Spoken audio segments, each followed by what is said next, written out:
ఈరోజు చాలా చాలా ఇంట్రెస్టింగ్ స్టోరీని చెబుతూ ఈరోజు మన పవన్ కళ్యాణ్ ఏం చేస్తున్నాడో వీడియో రూపంలో మన కావ్యాస్ మీడియాలో ఇవ్వబోతూ ఉన్నాం. ముందుగా భగీరథుడు అంటే ఎవరు, ఆయన గంగా నదిని భూలోకంలోకి ఎందుకు తీసుకువచ్చాడు అది చెప్దామా, లేక పవన్ కళ్యాణ్కి సంబంధించి ఆ దేవుడి యొక్క సంకల్పమే ఈరోజు చంద్రబాబుకి ఆయన తోడుగా ఉన్నాడని చెప్దామన్నప్పుడు, గణేష్ గోల్డ్ తాకట్టులో ఉన్న బంగారాన్ని విడిపించి కొనబడును. సంప్రదించండి 9966651144.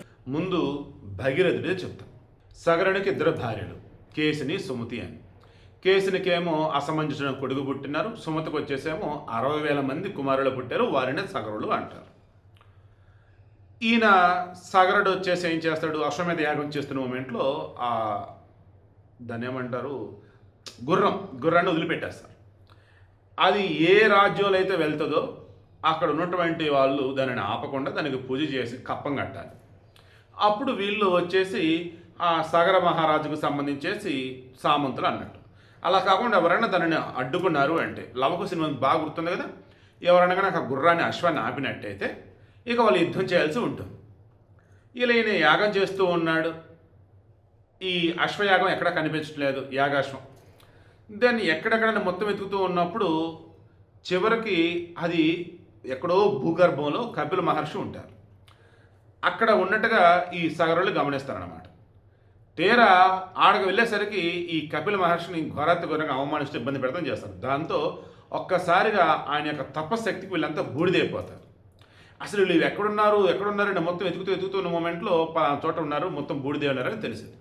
అయ్యా ఎలాగయ్యా మరి వీళ్ళందరూ సద్గతులు కలగాలన్నప్పుడు దేవలోకంలో ఉన్నటువంటి ఆ గంగ వీరి మీద నుంచి కనుక ప్రవహించినట్టయితే వీరికి సద్గతులు కలుగుతాయి అంటాడు. అప్పుడు సగరుడి యొక్క కుమారుడు అసమంజసుడు కదా, అతని వల్ల కాదు. అతను ఆల్మోస్ట్ రాజ్య బహిష్కరణ చేస్తాడు. ఈ అసమంజసుడు వచ్చేసి పరమ దుర్మార్గుడు. ఆ రాజ్యంలో ఉన్న పిల్లలను కొడతాము, మనుషులను చంపడం ఇది చేస్తా పోతుంటే సరే రాజ్య బహిష్కరణ చేస్తాడు. బట్ అతను కొడుకుంటాడు, అంశుమంతుడు. మనవుని పిలుస్తాడు. మనవుని పిలిచి, నాయన నీ మరి పితరులు అవుతారు కదా, వాళ్ళు మరి బాబాయిలు అవుతారు, వాళ్ళకి స్వర్గం కలగాలన్నా ముక్తి కలగాలన్నా గంగా నది భూలోకాన్ని పట్టరావాలయ్యా అంటాడు. దాన్ని అంశమంతుడు ఎంత ట్రై చేస్తాడు, అవ్వదు.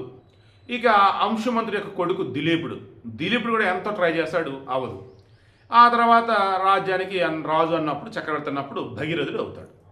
ఇక ఈ భగీరథుడికి మొత్తం తెలిసింది. ఇక తన ముత్తాతలే కాబట్టి సగరులు, సో వారికి ఇక ముక్తి కలిగించాలన్నప్పుడు మరి ఏం చేయాలి ఏంటన్నప్పుడు ఇక హిమాలయాలకు వెళ్ళి గోకర్ణ క్షేత్రంలో శివుణ్ణి క్షమించాలి గంగాదేవిని ఉద్దేశించేసి ఇక తపస్సు మొదలెడతాడు.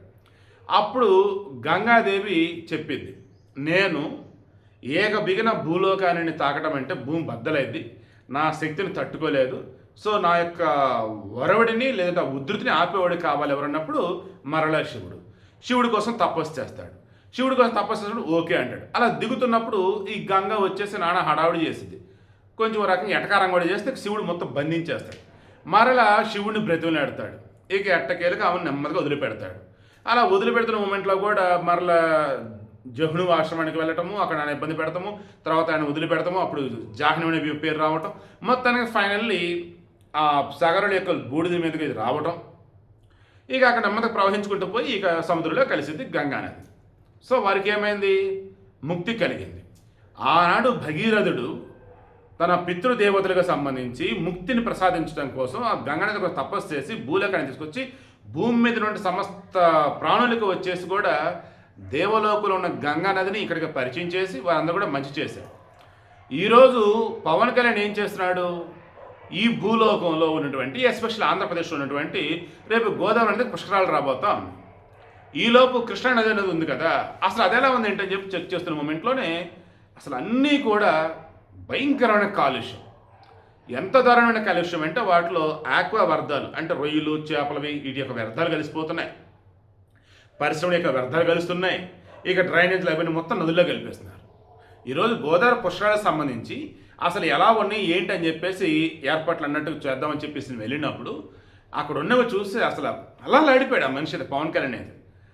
మనకి జీవితాన్ని ప్రసాదిస్తున్న ఈ నదులనా మనం ఈ రకంగా మార్చేస్తున్నాం, తప్పు. మనకి జీవితాన్ని ఇస్తున్న ఈ నదులను కాపాడుకోవాలి, పవిత్రంగా ఉంచుకోవాలి. 6 నెలలు యాక్షన్ ప్లాన్ రెడీ చేయండి అన్నాడు. చంద్రబాబు గారి యొక్క యుక్తికి పవన్ కళ్యాణ్ యొక్క శక్తిని తోడు చేశాడు ఆ ఈశ్వరుడు.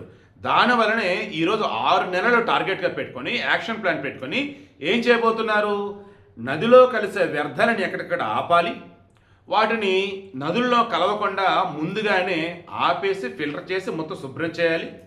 ఈవెన్ మన హైదరాబాద్ పరిశ్రమల వ్యర్థాలను చూసారా, అది కూడా ఎక్కడెక్కడ కలెక్ట్ చేసి మొత్తం క్లీన్ చేస్తారనమాట. ఇంకా దారుణమైన వ్యర్థాలు ఉంటే క్లోజ్డ్ ట్యాంక్స్ టైప్ ఉన్న భూగర్భం దానికి పంపిస్తారు. నీట్గా ఉన్నటువంటివి బయట మూసి నదులు రమైన గట్ట కలిపేస్తూ ఉంటారు.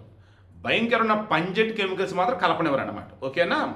సో ఇలా పరిశ్రమల వ్యర్థాలు కానీ యాక్వా వ్యర్థాలు కానీ ఇంక మురుగునీళ్ళు ఏదైతే నదులు కాదు ఇవి కానీ అన్నిటికీ ఎక్కడికక్కడ ఇప్పుడు శుద్ధి, ఎక్కడెక్కడ ఇప్పుడు ప్రక్షాళన, అది మన పవన్ కళ్యాణ్ మొదలు పెట్టబోతాం అన్నాడు. నాకు ఈ వార్త చూసి చూడగానే ఎంత హ్యాపీ అనిపించిందంటే, ఆనాడు భగీరథుడు సగరుల ముక్తి కోసం, ఈనాడు ఈ పవన్ కళ్యాణ్ ఈ అంజనీ పుత్రుడు వచ్చేసి దేనికోసం అంటే ఆంధ్రుల యొక్క జీవితాల మేలు కోసం.